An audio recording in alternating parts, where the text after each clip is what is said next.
నేను మీ అందరినీ ఒకటి అడగాలని వచ్చాను. ఒకవేళ ఎవరికైనా ప్రజ్ఞని చంపడానికి వచ్చిన వ్యక్తి గురించి తెలిస్తే ఇప్పుడే చెప్పండి. ప్లీజ్ చెప్పేయండి ఇప్పుడే.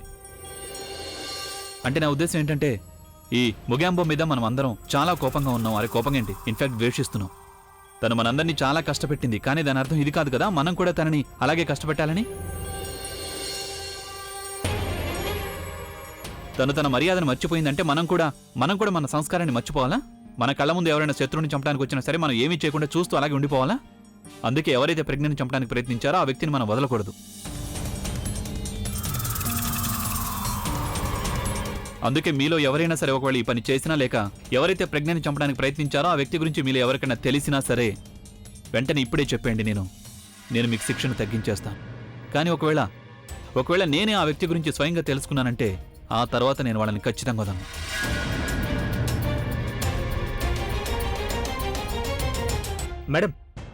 మేడం నాకు తెలిసిపోయింది ఆ రోజు పార్టీకి మనం పిలవకుండా ఎవరొచ్చారని.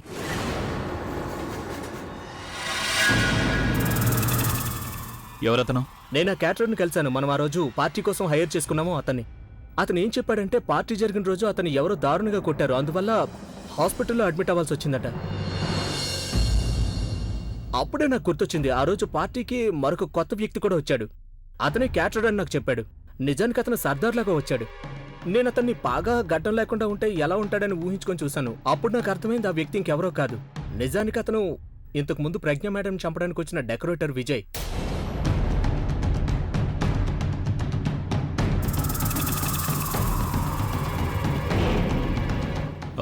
ఆ డెకరేటర్ని నేను ఇప్పుడు అస్సలు వదలను.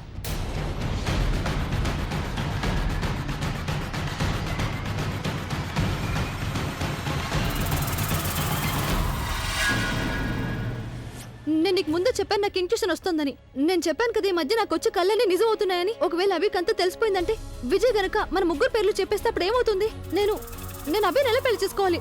తను నన్ను పెళ్లి చేసుకోవడం కాదు కదా, నాతో సంబంధం కూడా పెట్టుకోవడం, నన్ను ఇంటి నుంచి గెంటేస్తాడు. నువ్వు మళ్ళీ కేవలం నీ గురించి మాత్రమే ఆలోచిస్తున్నావు. నా గురించి మాత్రమే ఆలోచించట్లేదు ఆలియా. నాకు అభికి పెళ్లి జరుగుతుంది. పెళ్లి జరిగిన తర్వాత మన ముగ్గురికి కదా లాభం కలుగుతుంది. నాకైతే ఆ విజయ్ మీద కోపం వస్తుంది. తను వెళ్లి క్యాటరర్ ని కొట్టాల్సిన అవసరం ఏ వచ్చింది అసలు? మొత్తం సాక్ష్యాధారాలు వదిలేశాడు. పిచ్చి పట్టినట్టుంది.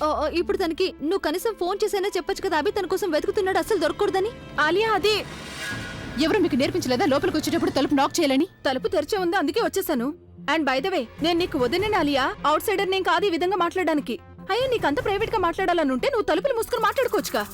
అక్కా మీరు ఇక్కడికి ముందు ఎందుకు వచ్చారో అది చెప్పండి. నా భర్తను వెతుకుంటూ వచ్చాను. రాజ్ ఎక్కడున్నారు? తను నీ భర్త కాబట్టి నీకు తెలియాలి అన్నయ్య ఎక్కడున్నాడు ఎక్కడ లేడు అని. మమ్మల్ని ఎందుకు అడగడానికి వచ్చావు? మొత్తం అంతా వెతికాను, అయినా నాకు తెలియడం లేదు మా ఇద్దరు బంధానికి అసలు ఎవరి దిష్టి తగిలిందో ఏమిటో. ఈ మధ్య ఆయన నాతో పాటు తక్కువ, మీ ఇద్దరితోనే ఎక్కువగా కనిపిస్తున్నారు. మీ ముగ్గురు ఏం మాట్లాడుకుంటున్నారో అర్థం కావడం లేదు నాకు. ఒకవేళ మీ ఇద్దరి వల్ల ఆయన ఏమైనా ప్రాబ్లంలో ఇరుక్కుంటే నేను మీ ఇద్దరిని వదలని చెప్తున్నాను. మేమెందుకు తన్ని ప్రాబ్లంలో పడేస్తాం? ఆలియా నువ్వే స్వయంగా ఒక పెద్ద ప్రాబ్లం. మాడియో లాంగ్వేజ్ వశాలు ఎదురా. ఇప్పటికే నేను చాలా కోపంగా ఉన్నాను. ఒకవేళ నా కోపాన్ని నీమే చూపించానంటే తర్వాత నన్ను అన్నది చెప్తున్నాను. కోపంగా ఉన్నావా? ఒకవేళ కింద ఏదైతే జరిగిందో దానివల్ల నీకు కోపం రాలేదు కదా. నువ్వు ఇంకేమన్నా చెప్పాలా? ఇంకేమన్నా అబద్ధం చెప్పాలనుకుంటే చెప్పేయి. నేను చూడాలనుకుంటున్నాను నన్ను మోసం చేయడానికి నువ్వు ఎంత నీచానికి దిగజారగలవు అని. ఎందుకు ఆలియా, ఎందుకు నువ్వు ఇలా చేసావు? నీకు తెలుసు కదా నానమ్మ తర్వాత నీ ఒక్కదానిని కదా నేను పూర్తిగా నమ్మేది. ఏమన్నావు నువ్వు? ఈ మధ్య అన్నిటినీ మర్చిపోతున్నావా? అది చాలు. వాటిలో ఉన్న శక్తి విషయాన్ని గ్రహించి మనకు వివరిస్తాయి.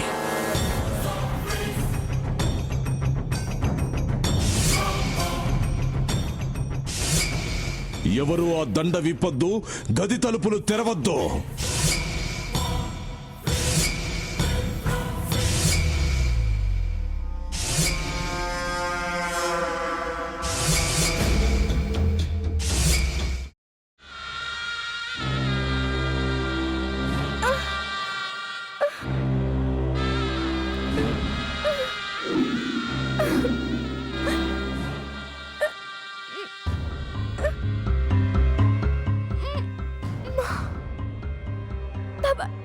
వద్దు బాబాయ్, నేను చేయొద్దు బాబాయ్, ప్లీజ్ బాబాయ్. నీకు నిజం తెలిసినప్పుడే నా ఆలోచనలో నువ్వు చచ్చిపోయావు. అబ్బా ప్లీజ్ కొంచెం తినండి ప్లీజ్. భీమారావు గారు మీరా? ఇగో మీరా కాదు సక్కుబాయ్. అవును, మీ పనామే లేచిపోయిందని చెప్పి కంప్లైంట్ ఇచ్చినావు కదా. రేయ్, ఆయన కంప్లైంట్ ఇచ్చింది లేచిపోయిందని కాదు, కనిపించడం లేదు అని. అట్లానా? సరే మేడం. ఇడియట్. ఆ వంట మనిషి పేరేంటన్నారు? రత్తాలు మేడం. ఏం పెద్ద మంచి, నీ వంట మంచిని కూడా మేడం అని పిలుస్తావా? రేయ్ హాఫ్ బ్రెయిన్,